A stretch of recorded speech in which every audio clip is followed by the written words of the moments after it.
এমটিপিএসে অবস্থান বিক্ষোভ। ডিবিসির ছাই ও আবর্জনা মিশ্রিত জল চাষের জমিতে এসে পড়ছে, ফলে এলাকার চাষ বন্ধ হয়ে গেছে, তার সাথে দূষণও ছড়াচ্ছে। তারই প্রতিবাদে লটিয়াবনি ও নিত্যানন্দপুরের কৃষকেরা মেজিয়া থার্মাল পাওয়ার স্টেশনের সব গেট অবরোধ করে এবং ক্ষতিপূরণের দাবি জানায়। অবরোধে সামিল হন এলাকার বিধায়ক আলোক মুখার্জি সহ এলাকার সব চাষিরা। Bureau report, S news Bangla. কি রেখেছেন? আমাদের দাবি যেগুলো আছে সেগুলোর মধ্যে হচ্ছে 9টি দাবি আছে আমাদের। প্রথম দাবি হচ্ছে আমাদের যে 2022 থেকে 25-এর বড় পর্যন্ত 6টি ফসলের ক্ষতিপূরণের দাবি, এবং যেগুলি 0-0 করে রাখা হয়েছে 2018 সাল থেকে 21 সাল পর্যন্ত সেই জমিগুলি ক্ষতিপূরণের দাবি। কারণ সেই জমিগুলি আমাদের পৈতৃক জমি, বর্তমানে আরও ওই জমিগুলি আমাদেরই নামে আছে, তা সত্ত্বেও ডিবিসি 0-0 করে রেখে ক্ষতিপূরণ দেয়নি। আবার 21-22-এ সেই জমিগুলির ক্ষতিপূরণ দিয়েছে। তাহলে আমরা ওই যে 12টি ফসলের দাম পাবো, সেই জমিগুলিরও ক্ষতিপূরণ দিতে হবে। আমার একাউন্টজনিত কারণে এবং ওয়ারিসের সূত্রে মানে মারা যাওয়ার কারণে কিছু জমির ক্ষতিপূরণ বাকি আছে, সেগুলিও দিতে হবে।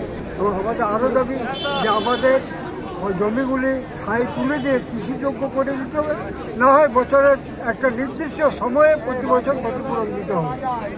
তারপর দাবি হচ্ছে আমাদের এই যে এমটিপিএসের দূষিত ছাই জল দ্বারা আমাদের ক্ষতি হচ্ছে। প্রথম 3টি ইউনিট 2টি অ্যাসড্যাম ছিল, এখন 8টি ইউনিট, সেই 2টি অ্যাসড্যামটি আছে।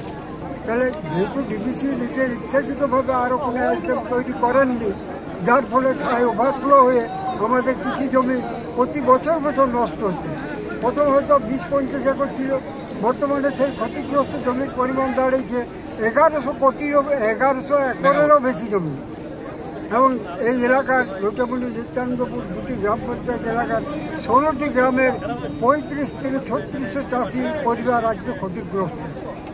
এবং এদের মুখ যে এলাকার সাধারণ মানুষ, আপনারা হয়তো সাধারণে গেলেও দেখতে পাবেন, বহু বর্গা চাষি আছে, পাট্টা চাষি আছে, যাদের ওই জমিটুকুই সম্বল ছিল, তারা কিন্তু আজকে নিশ্চয়িত হয়ে পথে ঘুরে বেড়াচ্ছে, তাদের কোনো খাবারের সমস্যা নাই। কিন্তু আমরা এর আগে এডিএম এলাকার মাধ্যমে প্রাকৃতিক বৈঠকও করেছি, সেখানে ডিবিসি কর্তৃপক্ষ ছিল। এর আগে ওনারা 2 মাস সময় নিয়েছিল, 2 মাসের মানে 13 জানুয়ারির মধ্যে ওদের ডিএম অ্যাকাউন্টে ক্ষতিপূরণের টাকা পাঠাবার কথা ছিল, কিন্তু তারা সে কোথাও রাখেননি, কোনো কর্ণপাত করেননি। আমাদের উপর একটা মানে নানা রকম ভাবে প্রলোভন দেখাচ্ছে, হ্যাঁ ঠিক আছে পরের মাসে দেখছি, বা ডিবিসি ডিএম অফিসের দপ্তরে জানাচ্ছে, সেই প্রতিশ্রুতি নিয়ে আমরা চলছি, কিন্তু আজ পর্যন্ত কার্যকারী হয় না। এখন পর্যন্ত আমাদের 9 দফা দাবি আছে। আমাদের এই 9 দফা দাবির মধ্যে যেটা হচ্ছে 2022 থেকে আপনার 25 পর্যন্ত বড় সহ 6টি ফসলের দাম বকেয়া প্রদান করতে হবে। আর 2015 থেকে 2021 সাল পর্যন্ত একটা ইরিগেশন ইস্যু করে আমাদের পৈতৃক সম্পত্তিগুলোকে সেগুলো বঞ্চিত করে রেখেছে, সেগুলো বারংবার আমরা জানিয়েছি। আর 18 সালে পেমেন্ট করেছিল, সেই মুহূর্তেও দেয়নি, 21 সালে সেটা পেমেন্ট দিয়েছে। সেই 0-0 ও পাট কিছু আংশিক পাট করে রেখেছে, সেই জমিগুলো পেমেন্ট প্রদান করতে হবে। আর দ্বিতীয়ত হচ্ছে আমাদের মেন সমস্যা হচ্ছে পরিবেশ দূষণ, মানে আমাদের ক্ষতি তো করছে, মানুষের আয়ুগুলোকে শেষ করে দিচ্ছে। ডিবিসির যে এস ড্যামটা রেখেছে, আজকে 3টে ইউনিটের যে ড্যাম, আজকে বর্তমানে সেটা 8টা ইউনিট, 2300 মেগাওয়াট বিদ্যুৎ উৎপন্ন হয়, 10টা র্যাক প্রতিদিন মানে র্যাক ঢুকে 10 ওয়াগন, সেইটা আজকে ডাম্পারে ট্রান্সপোর্টিং করে যেটা নিয়ে যাচ্ছে, তাতে করে যে ছাইটা রয়েছে, সেই ছায়ে ওই পার্শ্ববর্তী যে গ্রামগুলা এই গ্রীষ্মকালে যে ছাই উড়ে প্রায় একদম বিভৎস দৃশ্য। তারা খাবার ফাঁকা থাকলে খোলা থাকলে সেই খাবারে পড়ছে, মানে বাড়িতে উঠোনে পড়ে ছাই ভর্তি। এছাড়াও রাস্তাঘাটে যে পরিবেশ তৈরি করেছে, একদম মানুষের জীবনটা হাতে নিয়ে যেতে হচ্ছে, কারণ ছায়ে ডুবে আছে, সেগুলোতে হোগলাতে ভর্তি। আর এখনো পর্যন্ত যে ডিবিসি ম্যানেজমেন্টের ছাই জল এখনো পর্যন্ত কন্টিনিউ যাচ্ছে। আপনারা একবার এলাকাটা দেখিয়ে যান যে কি অবস্থা, সেই ছাই জল একই রকম যাচ্ছে। বারংবার অনুরোধ করেছি যে আপনারা আমাদের জমি চাষের যোগ্য করে দেন, এই ছাই জল যে যাচ্ছে সেটা বন্ধ করে দেন। কারণ আমরা আমাদের কাছে বারংবার দরবার যাবো না, আমরা খেটে খাওয়া মানুষ, খেটে চাষবাস করে খাবো। কারণ ডিবিসি আমরাই প্ল্যান করতে জমি দিয়েছি, একটা হয়েছে, কিন্তু সেখানে তো যা করার করেছে, যাচ্ছে শুরু করেছে, তারপর আমাদের পৈতৃক সম্পত্তিগুলো নষ্ট করে দিচ্ছে। এটা বারংবার বলা হচ্ছে যে ছাই তুলে নেন, চাষের যোগ্য করে দেন, আর ওই যে ছাই জল যাচ্ছে সেটা বন্ধ করুন। আর এই যে পাহাড়ের মধ্যে ছাই করেছে, ছায়ের ড্যামটা, সেটা ব্যবস্থা করুন। উদ্যোগী গণতান্ত্রিক প্রথা আমাদের প্রতিবাদ বিভিন্ন গেটে চাষি ভাইরা এলাকাবাসী চাষি তারা করছে। কেন তারা এই পথ বেছে দিচ্ছে সেটা একটু জানতে হবে। এই চাষিরা দুর্লভপুর থার্মাল পাওয়ার স্টেশন মানুষের জন্য এই কারখানাটি গড়ে উঠেছে বিদ্যুৎ সরবরাহ।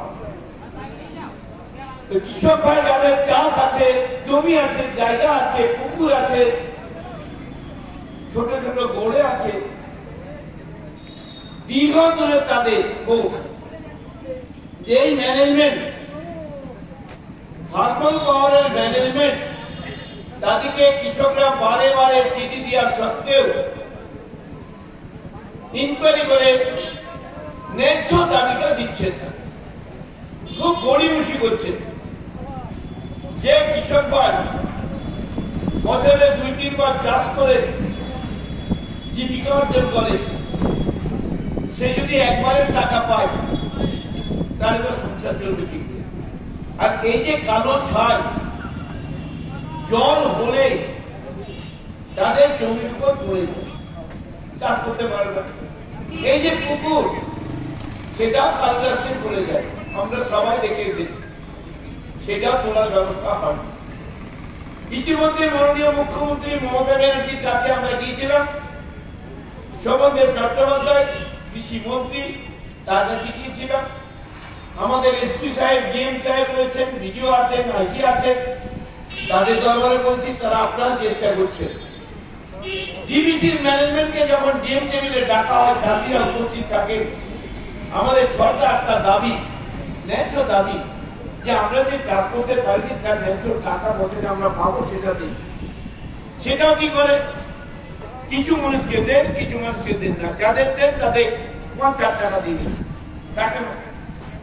আমাদের জমি আমি চাষ করবো, তোমার জন্য আমার জমির ফসল আমি করাতে পারছি না, কেন্দ্রীয় সরকার তোমার দেয়।